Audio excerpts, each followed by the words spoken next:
bukan mahkamah berat sebelah tetapi perbuatan sendiri. Hari ini, Peguam Utama bekas Perdana Menteri Datuk Seri Najib Razak memohon menarik diri daripada mewakili beliau dalam rayuan akhirnya di Mahkamah Persekutuan. Menurut laporan berita harian, Peguam Hisham Teh Pohtik merayu supaya diberikan masa untuk mengkaji dan melakukan persiapan sebelum mengemukakan hujahan rayuan. Bagaimanapun, Ketua Hakim Negara Tun Tengku Maimun Tuan Mat yang mengetuai panel 5 Hakim Mahkamah Persekutuan berkata, Mahkamah tidak ada sebarang alasan untuk menyemak keputusan yang menolak permohonan Najib untuk menangguhkan prosiding tersebut. Beliau berkata pada peringkat ini Mahkamah masih menganggap Hisham sebagai peguam Najib sehinggalah beliau menarik diri mengikut prosedur dengan mengemukakan afidavit sokongan mengapa beliau mengambil tindakan sedemikian. Anggota panel Mahkamah Persekutuan lain terdiri daripada Hakim Besar Sabah dan Sarawak Tan Sri Abang Iskandar Abang Hashim dan Hakim Mahkamah Persekutuan Datuk Pinalini, Datuk Mary Lim Tiam Suan dan Datuk Muhammad Zabidin Muhammad Diah. Sebelum ini, Mahkamah Persekutuan menolak permohonan pasukan Peguam Baharu Najib yang meminta diberi masa antara 3 hingga 4 bulan untuk membuat persiapan sebagai penghujahan bagi rayuan kes berkenaan. Bagaimanapun, panel 5 hakim berkenaan hanya membenarkan penangguhan selama 36 jam apabila kes akan dimulakan pada hari ini, Khamis hingga 26 Ogos.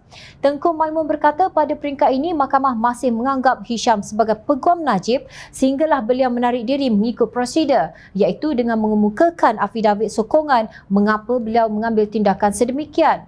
Beliau menyoal Hisham sama ada beliau menyedari sebagai mahkamah tertinggi ia memiliki bidang kuasa untuk memastikan bahawa operasi mahkamah dan sistem keadilan berjalan dengan sewajarnya. Hisham menjawab beliau menyedarinya. Atas alasan tersebut, beliau merayu panel hakim memberikan kebenaran kepadanya masa untuk munasabah untuk mengemukakan hujahan rayuan dengan teratur. Tengku Maimun kemudian berkata Hisham memerlukan keizinan daripada mahkamah untuk menarik diri.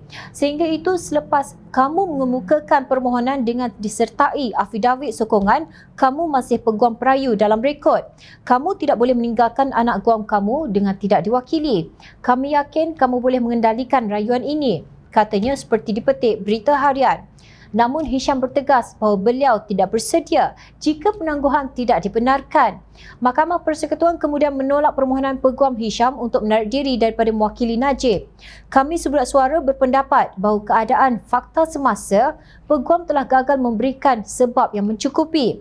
Oleh itu permohonan untuk menarik diri ditolak dan peguam kekal dalam rekod demi kepentingan keadilan, kata Tengku Maimun dilapor media. Oleh kerana Hisham tidak mempunyai apa-apa untuk diperkatakan mengenai 94 alasan petisyen rayuan Najib, Mahkamah membenarkan pihak pendakwaan untuk membuat penghujahan terlebih dahulu. Dalam satu kenyataan yang dikeluarkan oleh Mahkamah Persekutuan dicatatkan bahawa penetapan tarikh rayuan pada Ogos 2022 telah diketahui sejak pengurusan kes pada 8 April 2022 iaitu kira-kira 4 bulan lalu. Pihak terbabit kemudian dinasihatkan bahawa Mahkamah akan meneruskan pada tarikh yang ditetapkan. Minit pengurusan kes mahkamah pada 8 April 2022 mengesahkan perkara ini. Oleh itu, pihak terbabit amat sedar bahawa mahkamah akan meneruskan pada tarikh tersebut, kata kenyataan tersebut. Pejabat pendaftaran Mahkamah Persekutuan telah mengeluarkan notis perbicaraan bertarikh 29 April 2022 yang memaklumkan semua pihak bahawa pendengaran rayuan itu dijadualkan pada 15 Ogos 2022 hingga 26 Ogos 2022. Oleh itu, sebarang pertukaran peguam dibuat dengan pengetahuan penuh tentang tarikh yang telah ditetapkan untuk pendengaran, katanya. Maknanya, Najib yang menukar peguam daripada Tan Sri Muhammad Syafi Abdullah kepada Zaid Ibrahim Sufran TH Liu and Partners sedar bahawa tarikh pendengaran telah dijadualkan berlangsung pada 15 hingga 26 Ogos 2022 sejak 29 April iaitu hampir 4 bulan yang lalu. Kemudian pada 26 Julai 2022, Mahkamah menerima surat daripada Tuan Syafi & Co menyatakan bahawa Najib telah melepaskan mereka sebagai peguam caranya dan melantik pasukan peguam baharu. Menurut kenyataan tersebut, penangguhan boleh diberi oleh mahkamah kepada peguam baharu yang memerlukan masa yang mencukupi untuk membuat persediaan. Dalam erti kata lain, mereka tidak bersedia.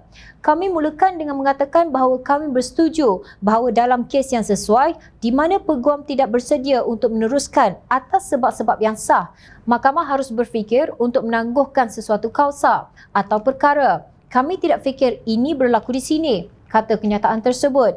Dalam bahasa mudah, mahkamah tidak bersetuju dengan hujah bahawa peguam yang baharu tidak bersedia, sedangkan tarikh rayuan telah diketahui sejak April 2022 oleh perayu iaitu Najib. Pihak peguam pembelaan yang baharu sewajarnya sudah bersedia sebelum menerima pelantikan. Najib sebelum ini merupakan pengerusi Lembaga Penasihat 1MDB, Penasihat Emeritus SRC dan Menteri Keuangan berhadapan dengan 7 pertuduhan membabitkan 42 juta ringgit dana SRC International Sendirian Berhad. Justru apa yang berlaku sekarang bukan kerana mahkamah berat sebelah tetapi kerana hasil perbuatan Najib sendiri.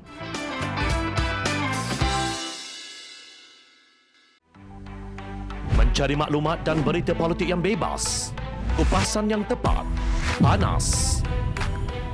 Dapatkannya secara eksklusif hanya di Jom Channel.